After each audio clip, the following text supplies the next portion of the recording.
Boa tarde a todas e a todos. Queria dizer que é um privilégio estar aqui mediando esse painel com tantas pessoas queridas e que estão ali diretamente envolvidas. Acho que essa foi a característica aqui do nosso evento, trazer para debater essa alteração legislativa que está sendo tão bem conduzida aí pelo nosso querido deputado Arnaldo Jardim, por pessoas que estejam, de fato, vivenciando os problemas da lei de concessões, e acho que o PL atual se vale muito disso, né, dos problemas que tivemos com as interpretações, com questões que poderiam ser claras, mas que às vezes acabam resvalando para algum tipo de problema que a gente precisa de muita criatividade para superar. E, embora a criatividade seja boa para muscular, a gente também pode, às vezes, resolver alguns desses problemas pela via legislativa. E agora o nosso tema central aqui é o tema dos impactos regulatórios.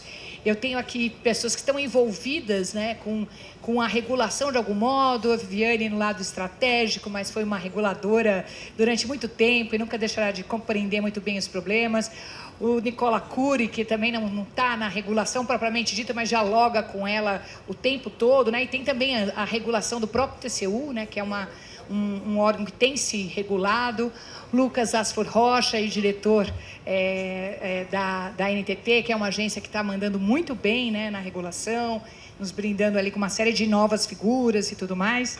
E o Bruno também, que está aí do lado do investidor, atuando também com a regulação.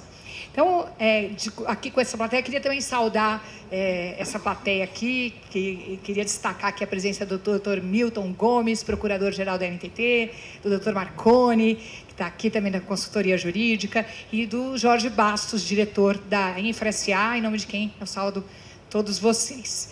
Bom, dentro disso, eu selecionei, né, e debati aqui com os palestrantes perguntas que estão em torno de dois temas que são caros para as concessões, que é o tema do tempo, tendo em vista que o econômico ficou majoritariamente no outro painel, é o tempo do tempo e dos seus efeitos, e também o tema da construção dos consensos, que são ambos temas relevantes na regulação e no dia a dia das concessões. Eu queria começar essa rodada aqui pelo consenso, e vou começar fazendo uma pergunta para dois dos nossos participantes, né, para a Viviane S. e para o Nicola Curi, que são meus colegas de consenso, né, chamaria de colegas, porque no consenso não tem exatamente cheques adversos, né, cada um lidando com seus interesses, mas tentando construir coisas, e são pessoas que eu testemunho que fazem isso de modo brilhante, né? Então, o PL, ele trata, deputado, dos mecanismos alternativos de solução de controvérsia, listando mais especificamente e fazendo referência específica à mediação e ao Comitê de Solução de Controvérsias, que tem o nome, né, em inglês de Dispute Board. Então, o que eu gostaria de perguntar, de ouvi-los, é o que vocês que estão diretamente envolvidos, né, e até pensando também nas figuras do Dispute Board, não só no consenso, o que vocês acham que este PL deveria ter ou não ter para ajudar, para tornar essas figuras mais efetivas ainda e ao mesmo tempo, para dar mais segurança jurídica? Pode começar?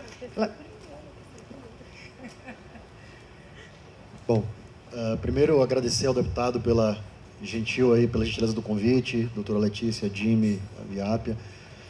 O deputado, desde o início do debate do projeto, sempre foi um interlocutor, sempre abriu espaço para interlocução, então é importante reforçar isso. Várias vezes fomos incomodar o deputado lá discutindo o tema, né, deputado pelo TCU. Bom, doutora Letícia, falando um pouquinho dos métodos alternativos, né, eles surgem, eu diria que, primeiro, de uma grande cultura de litígio que o Brasil tem. Então, a gente chegou a bater mais de 100 milhões de processos, então, se você não está processando alguém, quem está do seu lado está. Mais ou menos essa é a realidade. E da incapacidade do Estado de dar respostas tempestivas para problemas complexos. Muito também porque a gente acaba entulhando o Poder Judiciário com questões de menor relevância. Enfim, tem um vizinho meu que está processando o condomínio porque o portão fechou no carro dele. E aí a gente vai entulhando a nossa incapacidade de resolver problemas de menor complexidade e faz com que o Judiciário seja entulhado de problemas que não deveriam chegar ao Judiciário, mas em alguma medida atrapalham o ativo tempo para o Judiciário dar uma resposta ou com uma qualidade se dedicando mais aos problemas complexos ou num tempo menor. Então vem daí a ideia de ter outras formas de resolver problemas complexos, né? O prazo médio da arbitragem, comparado com o processo judicial, tem um ganho aí importante, apesar dos desafios e da possibilidade de aprimorar. Mas o que mais me impressiona é a capacidade do coletivo de achar porta de saída para problemas complexos em soluções mediadas, em soluções que, de fato, autocompositivas e que, em alguma medida, não seja uma solução via litígio propriamente dito, não seja uma solução impositiva, mas sim uma solução que as partes combinam que ela faz sentido e que ela atende melhor. Como o Estado deixar de pensar em formas mais eficientes de resolver problema? Se a gente for olhar na Constituição, 37 fala que tem o princípio da legalidade, mas em 98 também foi inserido o princípio da eficiência. Então, será que resolver problemas de modo mais eficiente não atende também ao que a Constituição está buscando? Às vezes a gente dá um peso para a legalidade, e é natural que isso aconteça. Às vezes o critério mais objetivo, se é legal ou não é legal, a gente consegue mensurar, às vezes, de modo um pouco mais fácil.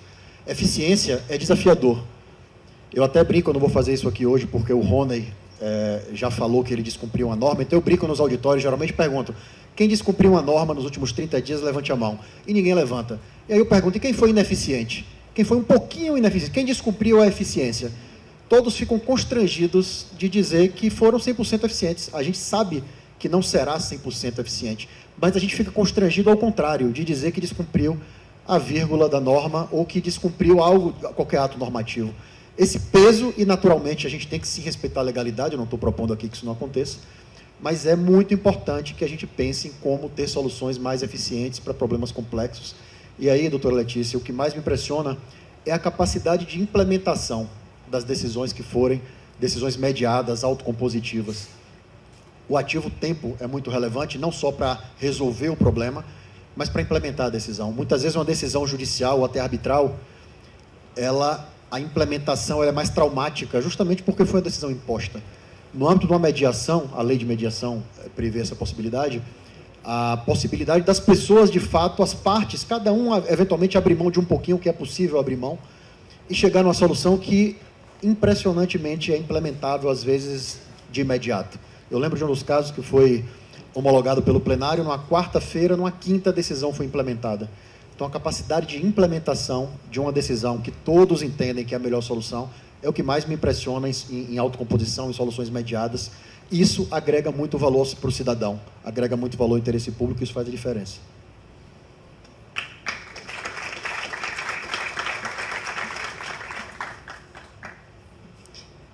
Bom, boa tarde a todos e a todas. Obrigada, Letícia, pelo convite. Gostaria de parabenizar a Queiroz Maluf, a Via Ápia e a Infra por esse momento. Agradecer ao deputado, porque realmente é muito importante que a gente esteja aqui nessa sala discutindo essa importante ação e esse importante normativo que está se criando com esse projeto de lei, porque é realmente algo muito importante. O secretário George comentou que a gente tem, sem dúvidas, hoje, a maior carteira de concessões de rodovias no mundo. Estávamos no México, vendendo os projetos, buscando novos parceiros, que é muito relevante, e a troca de experiências ela é muito importante, e a gente ouve deles algumas dúvidas regulatórias, algo que eles estão ainda numa posição de caminhada diferente da nossa, né? O Brasil tem que se orgulhar muito da regulação que ele desenvolveu até agora, e essa busca de aperfeiçoamento que eu acho que é muito importante. Mas a gente consegue vender projetos se a nossa casa estiver desarrumada, se os nossos contratos não estiverem performando? E é isso que a gente enfrentou aqui, né? A Portaria 848, ela trouxe uma oportunidade, num momento único, de concessionárias apresentarem uma proposta de renegociar os seus contratos. Coisas que poucos países no mundo tiveram oportunidade de fazer. E essa parceria, esse momento, né, de discutir conjuntamente com a iniciativa privada, com o Tribunal de Contas, com o Parlamento, oportunidades de resolver os nossos problemas, porque o usuário, Letícia, ele quer obra. E ele não tem obrigação de saber se aquela rodovia federal está concedida ou não concedida, porque é a origem do recurso para a execução da obra. O que ele quer mesmo é trafegar numa rodovia segura. com uma capacidade adequada, ele quer ter competitividade dos produtos, né? Quando ele fizer uma exportação, e o Brasil é o maior exportador de grãos do mundo, quarto maior produtor, mas é o maior exportador, e a nossa infraestrutura tem que estar adequada para isso.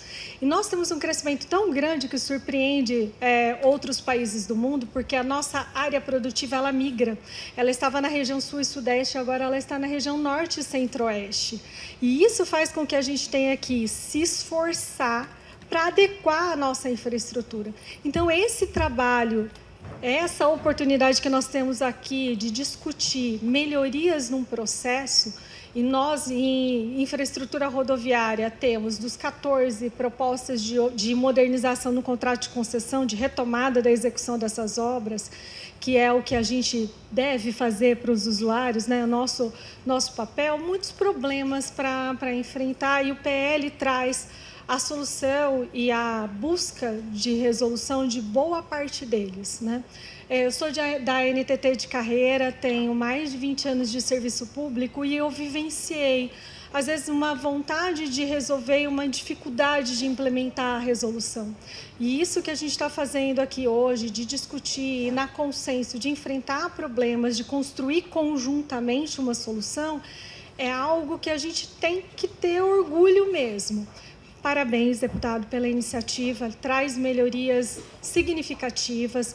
Nós que estamos vivendo na consenso, e a Letícia colocou muito bem, a gente, quando está numa comissão, e em rodovia temos 2 ativas agora, 6 acordos fechados, a gente vive muito intensamente, de uma forma muito desprendida, porque estamos todos lá, claro que cada um defendendo, né, o seu ponto de vista, da sua instituição, mas é uma busca conjunta da gente resolver um conflito, porque o que a gente quer é a retomada de execução de obras, porque é isso que o nosso país precisa e merece. Então, assim, parabéns a todos pela participação nesse processo. Realmente é um divisor de águas, é algo que a gente precisa se orgulhar de estar tentando construir conjuntamente. Maravilha. Obrigada, Viviane e Nicola. Realmente eu acho que é algo que se tem que orgulhar muito.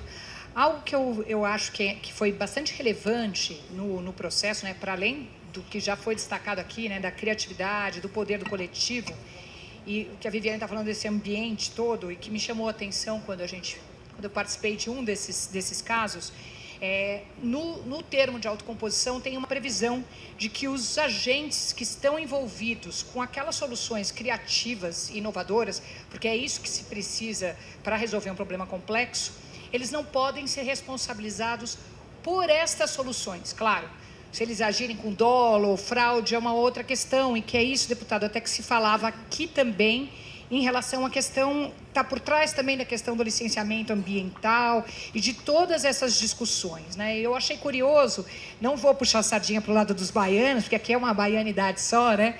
Mas no estado da Bahia, no qual a gente também participou de uma solução de consenso no Tribunal de Contas, a lei, eles têm uma lei de política de consensualidade, e a lei prevê expressamente isso que constou do termo de autocomposição. Não precisou a lei prever para que a gente tivesse esse discernimento, mas eu acho que esse efeito jurídico, para além de todo esse ambiente, foi importante para termos chegado nessa solução. Então, falando agora aqui do lado dos tempos, né, algo que eu queria começar agora com o Bruno, até porque é parte de um grupo que tem ali como especialidade comprar ativos estressados para tentar transformá-los e destravar investimentos, tem a ver até com esse tema do consenso também, né? Pensar no novo e diminuir os passivos.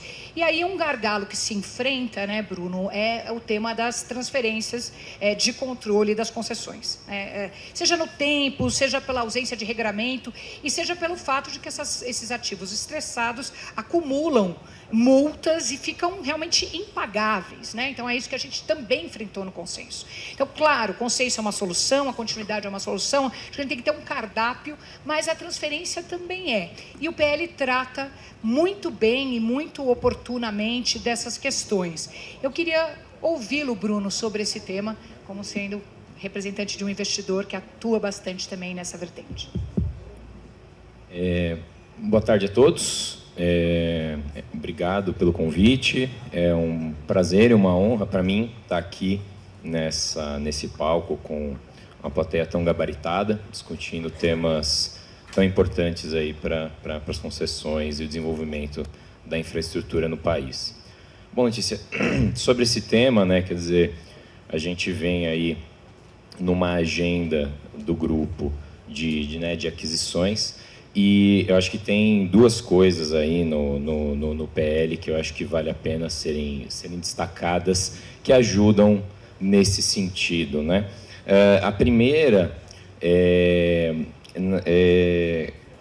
que eu tenho para dizer é que, em relação às penalidades contratuais, quer dizer, se a gente pensar que você está adquirindo ali um ativo estressado, né, que veio ali de uma concessão que não deu certo por N motivos, você tem que, em primeiro lugar, arrumar a casa, né? Então, a gente não pode imaginar que a nova concessionária vai entrar e vai, do dia para a noite, começar a fazer tudo da forma como deveria estar sendo feito, né? E aí, né, de quem está vivendo essas dores, eu destaco alguns temas, né? Primeiro são pessoas. Você adquire um ativo que tem pessoas que você tem que realocar, por vezes trocar, e passar a sua cultura para essa organização. O segundo são contratos de prestação de serviço. Então, você tem contratos ali diversos que você tem que reavaliar, pensar se você vai internalizar ou não, né? E, em terceiro lugar, que interessa a todos nós, é o CAPEX, né? São os investimentos. Então, dentro daquele rol de investimentos que deveriam ser feitos, existem aqueles que, de repente, não fazem mais sentido, né? Então, eu previ ali uma rotatória numa região, só que essa região cresceu e agora eu estou prevendo duplicar aquele trecho. Por que eu vou fazer uma rotatória para depois, né, duplicar esse trecho, tá? Então, da nossa experiência, que eu não diria que é algo que você consegue fazer de uma forma séria em menos do que 12 ou 18 meses de concessão. Então, é muito importante que, nesse período, a concessionária tenha ali uma isenção, digamos assim, em relação a algumas penalidades contratuais que seriam normalmente aplicadas a ela, tá? E uma outra coisa, né, que eu acho que é interessante destacar é a possibilidade aí da gente ter a avaliação de terceiros independentes sobre essa transação, né? Não é da natureza do poder público avaliar empresas, avaliar planos de negócios. E quando isso cai ali na mesa do servidor público, né, acho que tem um peso muito grande para ele dizer se aquela transação, se aquilo que está sendo proposto ali é factível, se vai dar certo ou se não vai dar certo, né, na linha do que vocês estavam falando do consenso. Então, você tem um terceiro que eventualmente vem à mesa ali e traz um conforto para esse servidor, isso traz uma segurança para o processo de que está sendo tomada uma boa decisão e que vai, de fato, seguir no sentido de resolver o problema daquele contrato, tá? Então, esse terceiro pode ser uma financeira, um banco, uma consultoria, alguém que está mais acostumado no dia a dia a lidar com esse tipo de problema. Bem, tá bem, Bruno, obrigada. Queria agora, ainda na temática do tempo, agora ouvir o Lucas, né, sobre a figura, uma temática aí recorrente, foi o primeiro ponto que o deputado Arnaldo Jardim mencionou, e não à toa, né? A preservação do equilíbrio econômico-financeiro é crucial para que uma concessão consiga atender os seus propósitos. E pensando nessa situação e na complexidade que a gente tem em alguns processos de reequilíbrio, alguns a gente já dominou, outros são complexos de fato, requerem metodologias, requerem uma série de avaliações, inclusive de terceiros. A agência, a NTT, regulamentou recentemente a figura do reequilíbrio cautelar, né?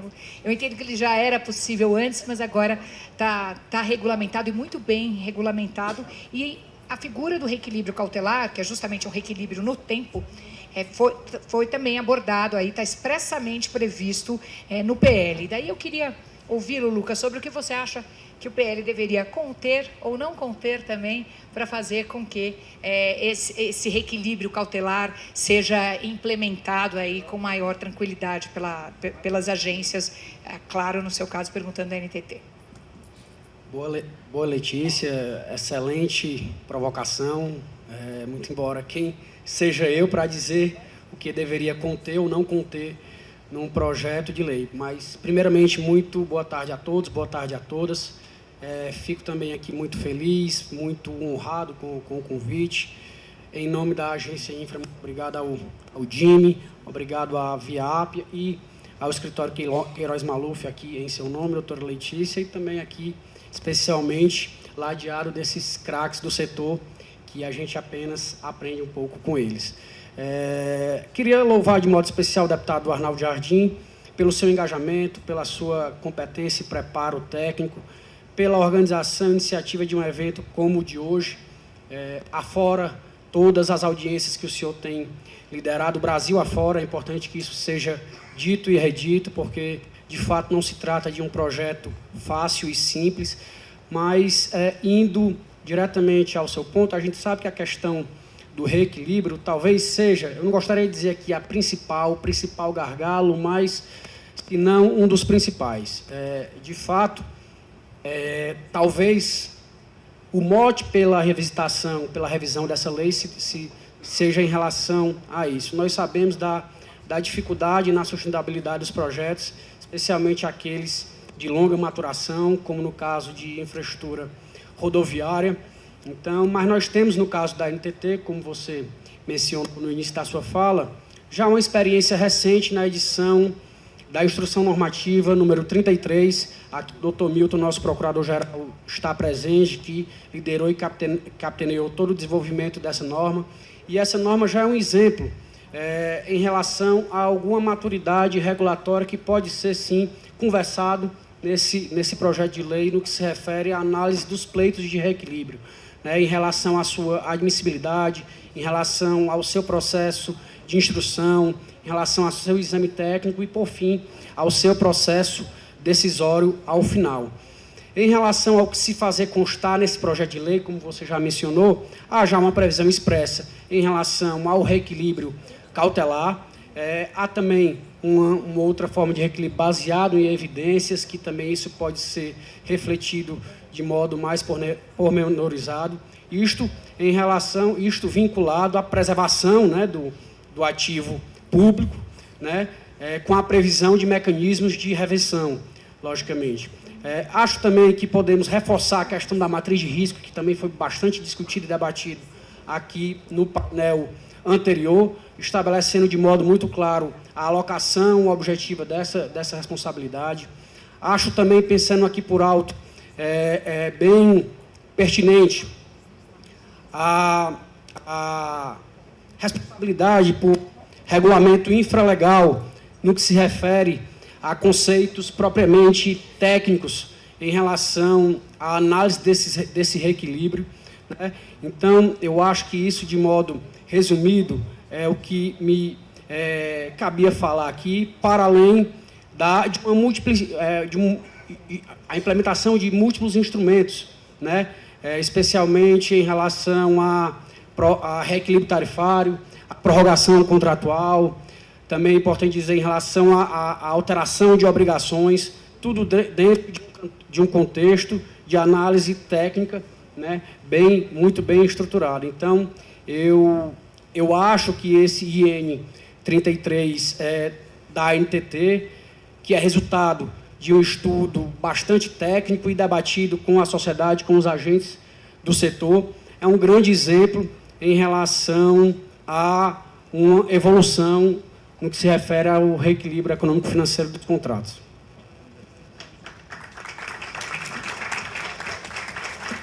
Obrigada, Lucas. Bruno, queria ouvi-lo também um pouco sobre a figura do reequilíbrio cautelar, como que você que está aí do lado do investidor, controlando o fluxo de caixa, cada um com seu dever de preservação do equilíbrio, a agência por um lado, o investidor por outro.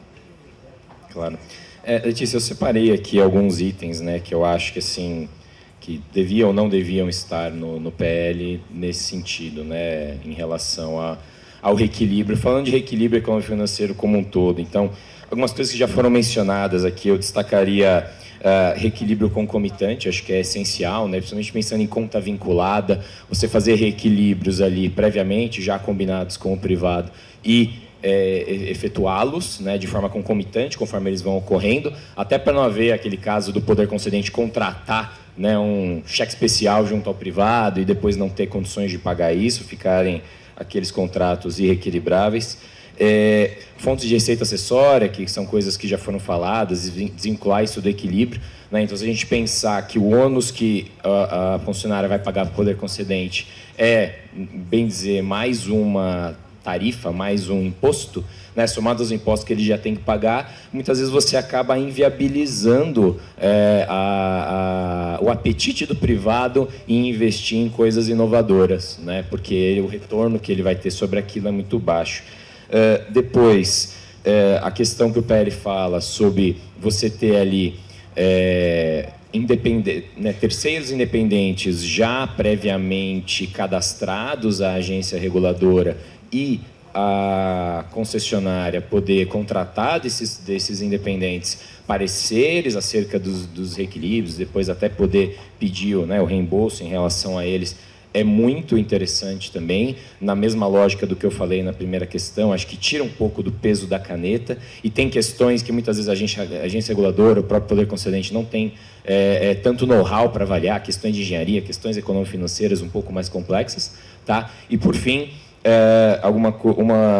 um último item aí que eu acho que é um pouco mais polêmico, é a questão dos prazos. Eu acho essencial prever-se prazos para a resolução dos reequilíbrios. Mas aí eu tenho que ser honesto intelectualmente, porque eu tenho dúvidas da nossa capacidade de resolver alguns desses reequilíbrios em um tempo adequado, né? E aí eu cito exemplos, né? Se a gente for pensar num reequilíbrio simples, sei lá, não reajuste tarifário, acho que todo mundo sabe fazer, né? É uma coisa rápida, o mérito é simples e você calcula facilmente o reequilíbrio. Agora, a gente está diante aí em breve de enfrentar uma reforma tributária. Qual que é o impacto dessa reforma tributária nos contratos?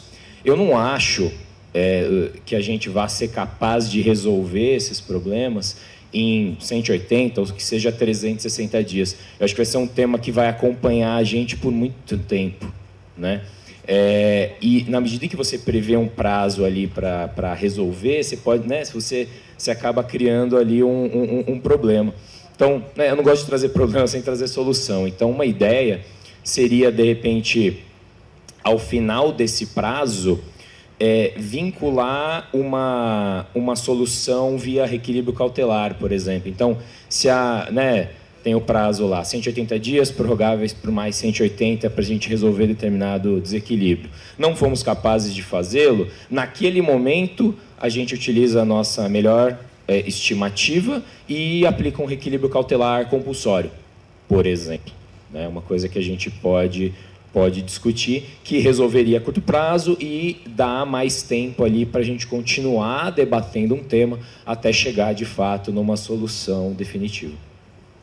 Maravilha, Bruno. Muito, muito obrigada, não só pela sua resposta, mas você me puxou o gancho aqui de um dos temas que o deputado Arnaldo Jardim, com seu espírito democrático, me havia pedido para puxar de discussão, porque justamente é um tema polêmico, que é o tema dos prazos, né? Então, queria aqui abrir a discussão aí para Viviane, para Nicola, Lucas também para se manifestar. A gente, no PL, tem, né, deputado, algumas previsões, não só de prazo para apreciação, para prazos para prática de atos administrativos, para avaliação de pleitos de reequilíbrio, para aplicação de reajustes e para análise dos órgãos de controle sobre os estudos que precedem uma licitação.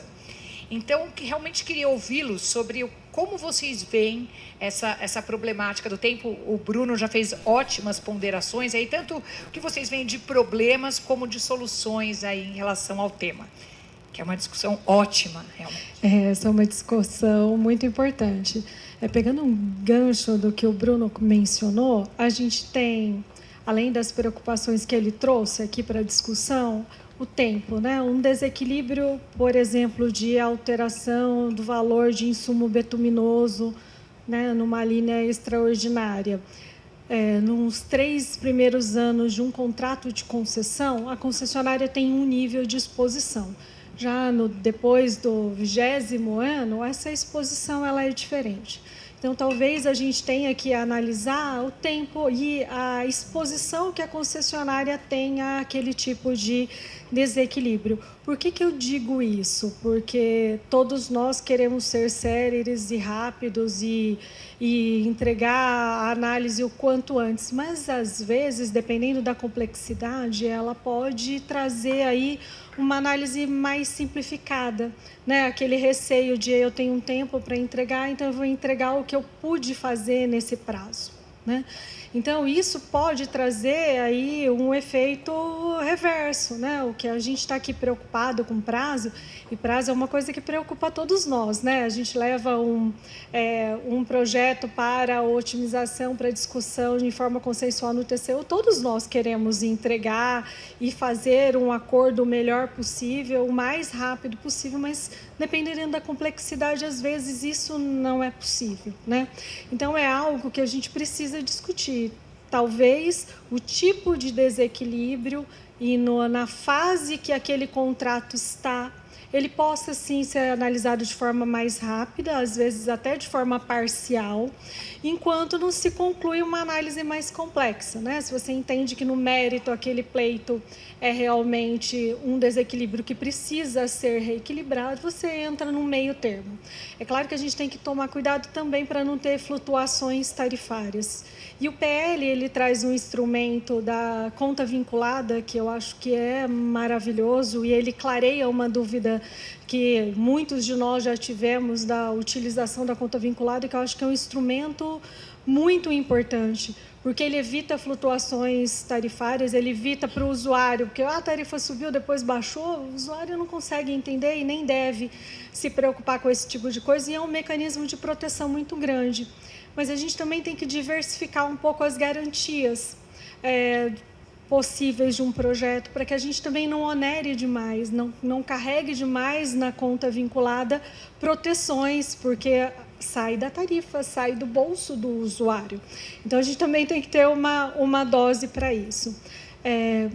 Algo que eu acho que é essencial também, deputado, que foi falado no painel anterior, que é a possibilidade de aporte. A possibilidade de aporte, né, eu entrei na NTT antes do primeiro concurso, depois, né, passei no primeiro concurso e estou na agência, né, circulando na Esplanada há alguns anos. É um instrumento que a gente sempre entendeu na NTT que era válido. A gente sempre entendeu que havia 3 formas de reequilíbrio. Estou vendo a Fernanda rindo, porque é também de carreira da NTT há muito tempo.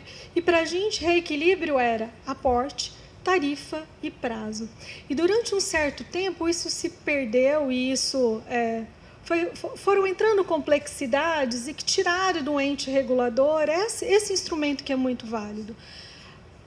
O usuário ele pode ter uma execução de obra com recurso público pelo DENIT, que é uma casa de engenheiros que consegue executar obras de forma muito importante em locais onde a iniciativa privada às vezes não tem interesse de executar, que a gente precisa de melhorias, né? Às vezes a gente não consegue, e concessões inteligentes talvez tragam isso, que é a gente conseguir trazer uma melhoria da contratação continuada. Dados do Banco Mundial, o secretário George comentou isso, a gente acaba gastando 4 vezes mais numa implantação do DENIT. Por quê? Porque eles não são bons na contratação? Não, de forma alguma. Mas porque a gente não consegue manter a recorrência e executar a obra correta no momento correto. Isso é muito relevante que a gente tenha essa capacidade, que ter um aporte, trazer isso para dentro de um contrato de concessão simplificado, um contrato de manutenção, um contrato que não tenha tanta ampliação de capacidade, vai trazer uma flexibilidade da boa utilização do recurso público. Todos nós poderemos fazer mais com o recurso que temos. E é muito importante que a gente tenha esses vários instrumentos. Se a gente consegue executar com o recurso público excelente, se a gente conseguir executar somente com o recurso privado, mediante o pagamento de pedágio excelente, mas eu tenho uma série de possibilidades entre esses dois extremos que a gente utiliza pouco.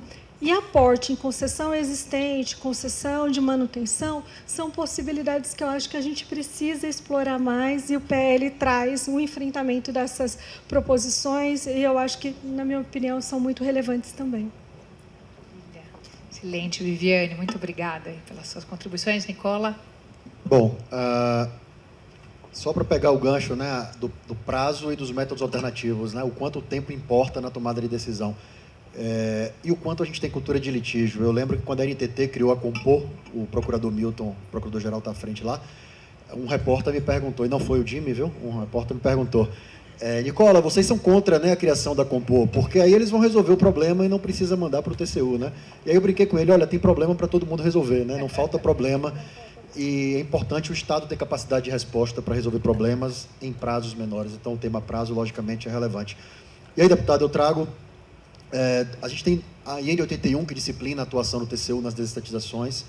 A IN 81 estabelece um prazo de 75 dias para a equipe técnica fazer análise. Então, é um tema que, naturalmente, tem uma preocupação do TCU de ter celeridade na sua atuação. Tem também a previsão normativa de, logo na largada, quando o processo chega, a equipe olhar se tem suficiência de documentos. A gente já recebeu, por exemplo... estudos incompletos, claramente incompletos, às vezes até por erro no envio, mas na prática faltando informações relevantes que impediam ali uma análise, mas é um emaranhado de documentos. Então, a ideia é fazer uma análise rápida da completude dos documentos para, a partir daí, iniciar a análise. Mas, mais do que isso, a gente tem a resolução 349 de 2022. E essa resolução, ela estabelece prazo para o próprio plenário fazer o julgamento, para o relator levar o processo a plenário, que é o prazo de 60 dias. Então, essa resolução é de 2022... e ela estabelece que todos os processos entendidos como prioritários devem ter um tratamento urgente, um tratamento mais célere. E ali estão todos os processos de desestatização. Então, eles estão elencados nessa resolução, doutora Letícia, 349, com processos que são importantes e que têm um impacto importante para a sociedade e, por isso, devem ser priorizados. E aí eu destaco o quanto a equipe, a secretária Keila, a secretária do TCU da Infraestrutura, está aqui com parte da equipe, o quanto a equipe tem se esforçado para que as análises, de fato, sejam tempestivas e céleres. E aí eu dou alguns exemplos, o processo da FIPS, o processo do Porto de Santos, processos que foram julgados, apreciados pelo tribunal em prazos bastante inferiores aos próprios 75 da área técnica ou mais 60 de apreciação do colegiado.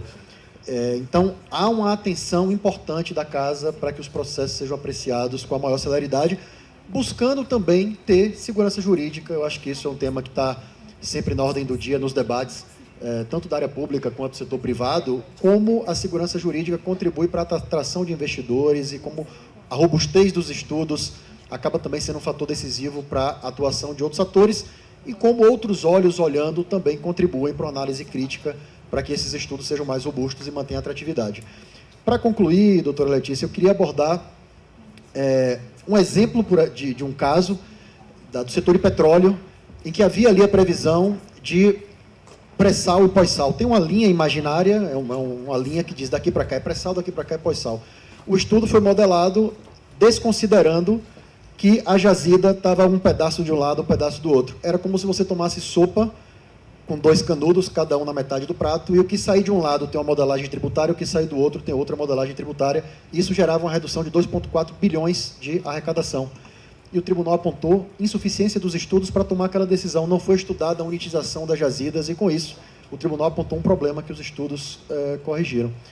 Para concluir, aproveitando o ativo tempo aqui, que é escasso, eu não queria deixar de comentar um tema que é o tema do receio do gestor de tomar decisão. É um receio legítimo, lógico que é um receio legítimo. E aí eu queria trazer 2 dados importantes. Primeiro, a governança decisória no tribunal. Ninguém sozinho aponta a responsabilização. Auditor, diretor, auditor-chefe, MPTCU e plenário. Há uma governança para ter uma ampla discussão interna antes de uma responsabilização. E para compartilhar alguns números, o TCU, mais da metade dos processos que tramitam no TCU, deputado, são tomadas de conta especial, que apuram dano ao erário. Ou seja, majoritariamente as sanções decorrem de processos de tomada de conta especial. E aí eu queria compartilhar um número, para mim é bem impressionante. 98% dessas TCS, o próprio Ministério, repassador dos recursos, identificou um dano ao erário, apurou quem é o responsável, encaminhou para a CGU, que valida que de fato há um dano e que aquele é o responsável, e aí vai para o TCU. 98% das tomadas de contas especiais que tramitam no TCU, o próprio executivo disse que tem um dano ao erário. O próprio executivo disse quem é o responsável. E aí vai para o TCU fazer o julgamento, que em 10% dos casos o TCU arquiva sem nem citar o responsável. Ou seja, desapagando o apagão das canetas, né? Desapagando, né, o que o próprio executivo apontou como um problema, o TCU diz, não, isso aqui sequer tem dano. Arquiva sem nem chamar o responsável ao processo. 10% dos casos. E outros 20% dos casos são casos de omissão de prestação de contas. O gestor não mandou para o Ministério nenhum papel de pão dizendo que ali há a comprovação do gasto. Então, os números eles são bastante fortes e o receio é legítimo, mas o tribunal está muito atento para não haver responsabilizações e sanções em casos, sim, que é importante o gestor decidir que estão na fronteira do direito de problemas complexos e que a sociedade precisa de respostas, né? Então, acho que o tribunal está muito atento a isso. Muito bem. Lucas? Eu ia até dizer que, se preferisse, eu falaria nas minhas considerações finais, mas no que se refere à questão de prazo, que é um anseio de muita gente, mas eu entendo perfeitamente aqui, especialmente Nicola e Viviane, já que me precederam, expuseram alguns casos concretos e de forma bastante técnica e competente, mas eu me limitaria aqui a falar sobre o ponto de vista de processo legislativo, sobre o ponto de vista de competência normativa e de atribuições e responsabilidades de cada órgão.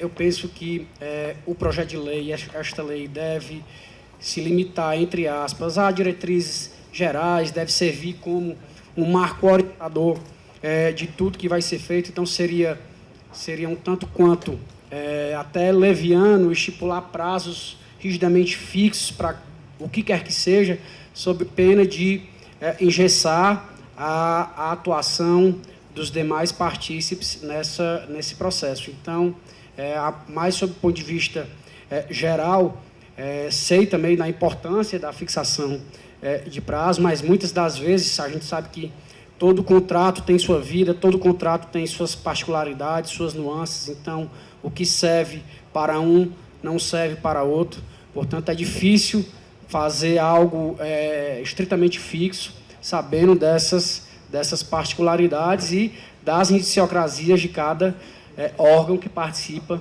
num processo de tamanha complexidade. É basicamente isso que eu tinha a falar em relação à questão da preocupação dos prazos. Obrigada, Lucas.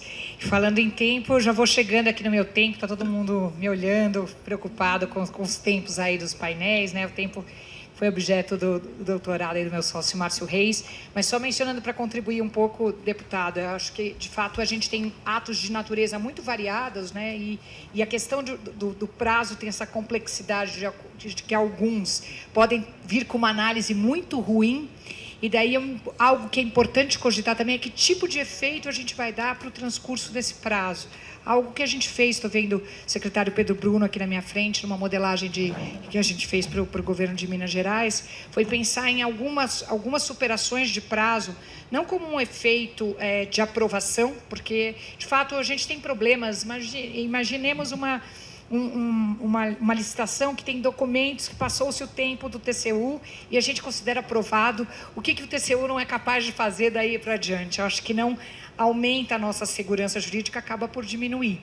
Mas algo que a gente fez e que foi bem recebido é o chamado efeito translativo. O que vem a ser o efeito translativo? A partir da superação daquele tempo, aquele agente perde a sua competência e ele passa para um outro agente se pronunciar. Isso acaba tendo um efeito relevante, porque a gente se sente também constrangido para dizer por que ele está, de fato, causando aquela alteração de tempo, e você tem ainda, para aquela instituição, uma última palavra para poder solucionar aquela questão. Não digo que isso resolva para tudo, eu acho que a temática do reajuste está muito bem tratada no PL, né, que é um reajuste automático, ele é aprovado só não se disser ao contrário. Então, para cada um se tem ali um grupo diferenciado e a preocupação e a discussão, de fato, é louvável. Infelizmente, não vamos poder passar para as considerações finais, mas queria agradecer muito a contribuição de todos vocês aqui nesse painel. Privilégio estar com vocês aqui.